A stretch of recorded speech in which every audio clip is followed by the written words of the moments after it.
আসসালামু আলাইকুম। হ্যালো বন্ধুরা, কেমন আছো সবাই? আশা করি ভালো। আমরা তোমাদের দোয়া এবং ভালোবাসায় আলহামদুলিল্লাহ ভালো আছি। আরও একটা নতুন ভিডিও নিয়ে তোমাদের সামনে হাজির হলাম। আশা করছি তোমাদের অনেকটাই ভালো লাগবে। আজকে আমি একটা রান্নার রেসিপি তোমাদের সাথে শেয়ার করছি। আজকে আমি রান্না করব হচ্ছে গোচি মাছ দিয়ে আলু বেগুন। আর এটা যেহেতু আমরা বেশিরভাগ সময়ে হাতে মাখায় দিই, এভাবে রান্না করি না। তো ফার্স্ট টাইম আমি এইভাবে রান্না করছি। ছোটো মাছ হইলেই আমরা প্রায় হাতে মাখায় রান্না করি। আর এই গোচি মাছটা আমরা ভেজে বেশি খাই, পেঁয়াজ দিয়ে শুধু ভাজি করেই বেশি খাই। আর আমি এটা রান্না করতেছি আলু বেগুন দিয়ে, এটা কম খাওয়া হয়।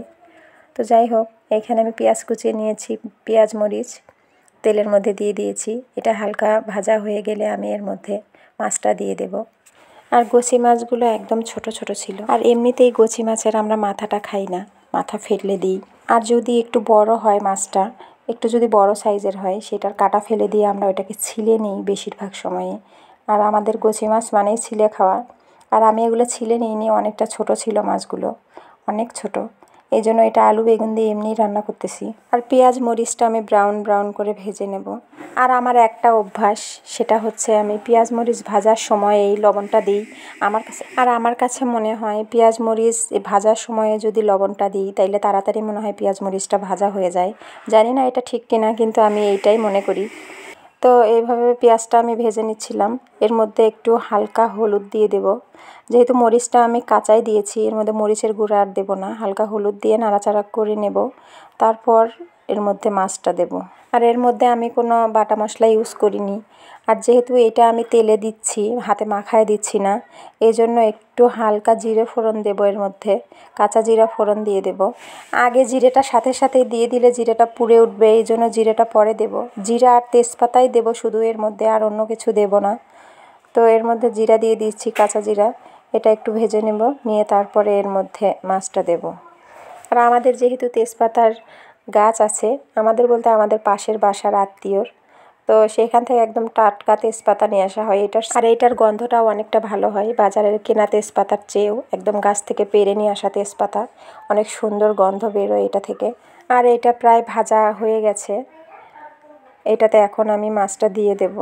আর মাছটা দেখলেই বুঝতে পারবা তোমরা, অনেকটা ছোট ছোট মাছ, অনেক ছোট। এটা মিশালি মাছের মধ্যে ছিল। এর মধ্যে ছিল গড়াই মাছ, যেটা সাতের মাছ বলা হয়।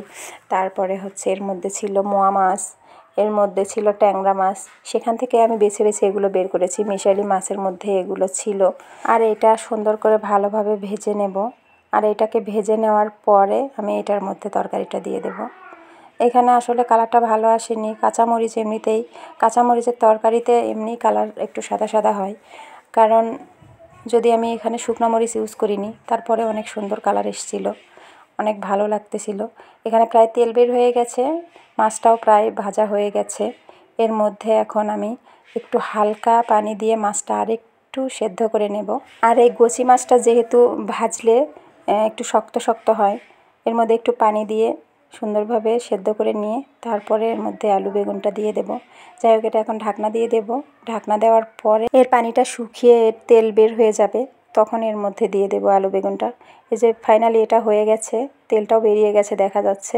এর মধ্যে আলু বেগুন একটু লম্বা লম্বা করে কেটে নিয়েছিলাম। প্রথমে হাতে মাখানো তরকারি রান্না করতে চেয়েছিলাম, পরে ভাবলাম একটু এভাবে রান্না করি, দেখি কেমন লাগে। তো মাছটা একটু হচ্ছে হালকা হালকা ভাঙা ভাঙা হবে। তো যাই হোক, এটা এখন সুন্দরভাবে নাড়াচাড়া করে এটা ঢেকে দেব। আর বেগুনটা কেটেই যদি পানির মধ্যে না রাখা হয়, তাইলে এরকম একটু কালো কালো হয়ে যায়। যেহেতু আমি কেটে পানির মধ্যে রাখিনি, তাই ওরকম হয়ে গেছে। তো তাছাড়া একদম টাটকা বেগুন ছিল, আমাদের বাড়ির বেগুন, গাছ থেকে তুলে নিয়ে আসা। আর এটা আমি বাড়ি থেকে আসার পরের দিনই রান্না করেছিলাম। যেহেতু আলু বেগুন চিকন চিকন করে নিয়েছি, তাই এটা সেদ্ধ হতে বেশিটা সময় লাগবে না। আমি এটা সুন্দরভাবে ভালোভাবে নাড়াচাড়া করে নিয়ে এটা এখন ঢাকনা দিয়ে দেব।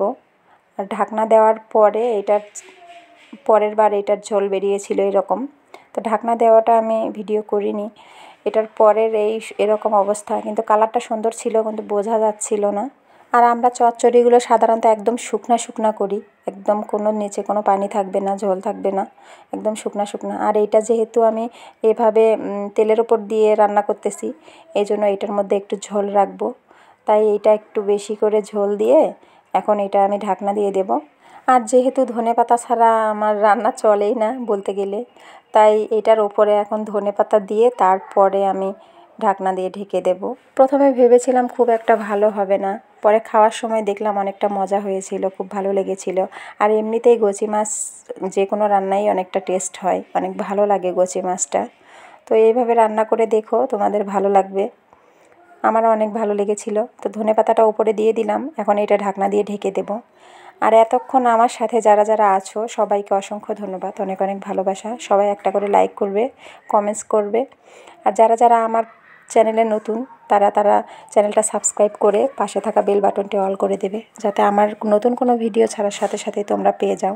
আর এটা রান্না করা প্রায় শেষ, আর এটা ফাইনাল লুক ছিল।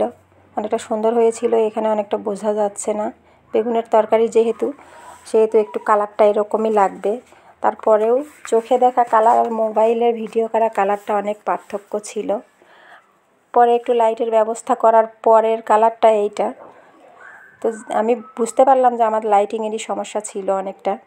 যাই হোক, অনেক সুন্দর কালার আসছে। আসলে লাইটের জন্যই আমার রান্নাবান্না এরকম কালার আসে।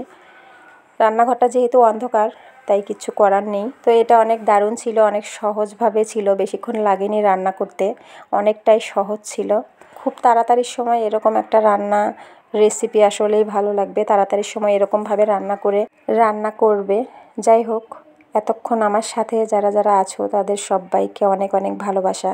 আর তোমরা সবাই ভালো থাকো, সুস্থ থাকো, আমার জন্য দোয়া করো। তোমাদের সবার ভালো থাকা, সুস্থ থাকা কামনা করে আজকের ভিডিওটা আমি এখানেই শেষ করছি। আর আমার রান্নাটা যদি ভালো লাগে প্লিজ একটা শেয়ার করো, সাবস্ক্রাইব করো, লাইক করো। আর আজকের ভিডিওটা আমি এখানেই শেষ করছি। আল্লাহ হাফেজ।